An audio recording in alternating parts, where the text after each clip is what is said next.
Muchos estudiosos ubican como punto de partida del reconocimiento de los derechos humanos el año 1215, en donde se promulga la Carta Magna del rey Juan Sin Tierra, quien se comprometía a respetar los fueros e inmunidades de la nobleza y a no disponer la muerte ni la prisión de los nobles ni la confiscación de sus bienes, mientras aquellos no fuesen juzgados por sus iguales.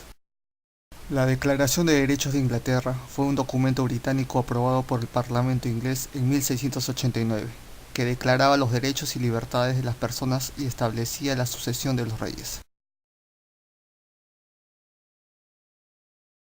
Durante el siglo XVIII, filósofos franceses como Montesquieu y Rousseau defendieron la división de poderes del Estado para limitar su poder. Durante la misma época, el filósofo alemán Immanuel Kant defendió el otorgamiento de derechos a todos los seres racionales, en reconocimiento de su dignidad natural. En el ámbito político, a fines del siglo XVIII, con las revoluciones estadounidense y francesa, se refuerza la causa de la protección de los derechos humanos. En esta época se da la primera Declaración de Derechos del Hombre de la época moderna, como es la Declaración de Derechos de Virginia, adoptada el 12 de junio de 1776 en el marco de la Revolución estadounidense. Este documento señala en su primer artículo: todos los hombres son por naturaleza igualmente libres e independientes, y tienen ciertos derechos inherentes, de los cuales, cuando entran en un estado de sociedad, no pueden ser privados o postergados. Después del éxito de la Revolución estadounidense, el primer conjunto de enmiendas a la Constitución estadounidense llegó en la forma de una Declaración de Derechos. En 1789, con la Revolución Francesa, los revolucionarios en el poder emitieron la Declaración de los Derechos del Hombre y del Ciudadano. Esta tendencia se conoce como la positivización de los derechos humanos, es decir, su traducción al hecho humano. Después de la Segunda Guerra Mundial, se emite la Declaración Universal de los Derechos Humanos, documento declarativo adoptado por la Asamblea General de las Naciones Unidas en 1948 en París. En esta se recogen en sus 30 artículos los derechos humanos considerados básicos. Los Pactos de Nueva York o Pactos Internacionales de Derechos Humanos son dos tratados internacionales adoptados en el seno de la Asamblea General de las Naciones Unidas en 1966. Primero, el Pacto Internacional de Derechos Civiles y Políticos, que a su vez comprende el primer protocolo facultativo del Pacto Internacional de Derechos Civiles y Políticos, mecanismo por el cual las personas pueden iniciar las denuncias contra los Estados miembros. Segundo protocolo facultativo del Pacto Internacional de Derechos Civiles y Políticos, la abolición de la pena de muerte. Segundo, Pacto Internacional de Derechos Económicos, Sociales y Culturales. Protocolo facultativo del Pacto Internacional de Derechos Económicos, Sociales y Culturales.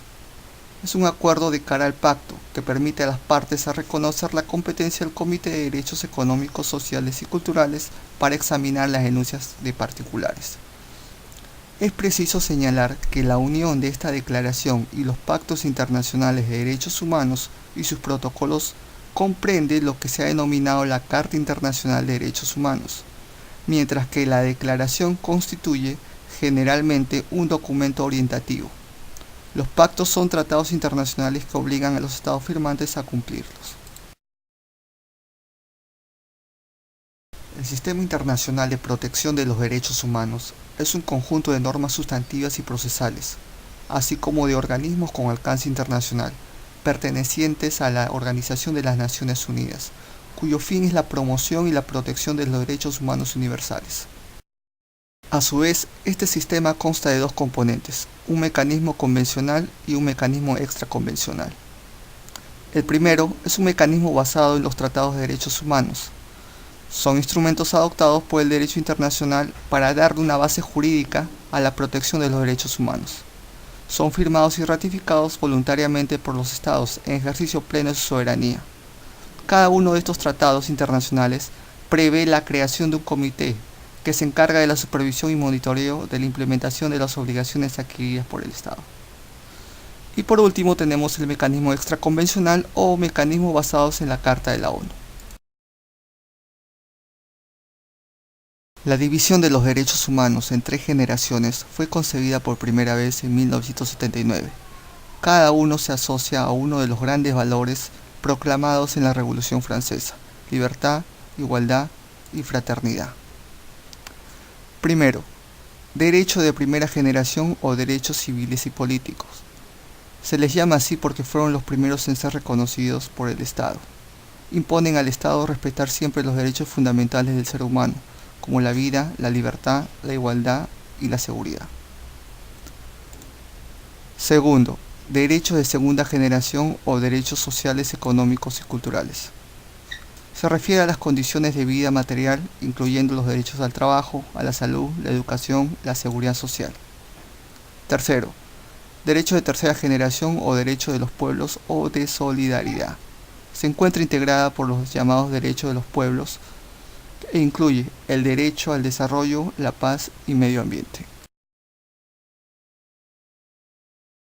De acuerdo con Naciones Unidas, los derechos humanos son derechos inherentes a todos los seres humanos, sin distinción alguna de raza, sexo, nacionalidad, origen étnico, lengua, religión o cualquier otra condición. Los derechos humanos son derechos que tenemos todas las personas por el mero hecho de existir. Respetarlos permite crear las condiciones indispensables para que los seres humanos vivamos dignamente en un entorno de libertad, justicia y paz.